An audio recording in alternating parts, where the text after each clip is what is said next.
hurmatli kuzatuvchilar, Izzatullo akam Koreyada ishlaydigan akaxonimizning uyda xonadonda bo'ldik. Inshaalloh obyektni topshirdik. Birinchi o'rinda bu joylarga e'tibor qilasizlar. Bu joylar lazerda aniq goniyada qilingan. Derazalarimizning goniyasiga ham ahamiyat berasizlar mana. Bu tomon ham mana. Bu deraza ham mana.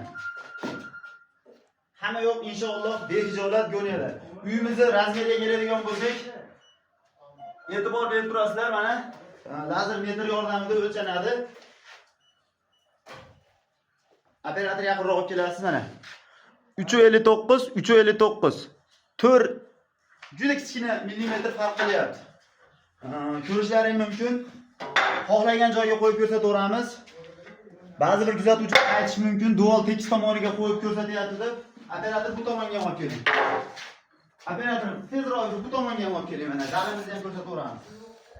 Xohlagan joyga mana xohlagan tekislik o'lchash shakllarni qo'yib ko'rishlari mumkin. Bu tomonga ham qo'yib ko'rsataylik ishonmaganlarga mana.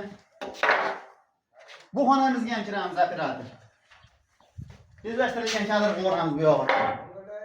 Bu tomonga ham ko'rsataylik. Inshaalloh kimga shunaqa tezkor xizmatlar kerak bo'lsa, orzuyingizda uyda 90 raqami orqali, 90lik kod orqali 583 36 56 ga murojaat qilasizlar. Alyo labbay qilib sizlarga javob beramiz. Kuzatishda davom etinglar, like va podpiska. Qurilishga doir savol-javoblar bo'lsa, Telegram kanalim orqali pastda linkini qoldirib qo'yamiz. Bemalol murojaat qilinglar. Orzuyingizda uyda usta Sardorbek bilan qiling. Bo'pti.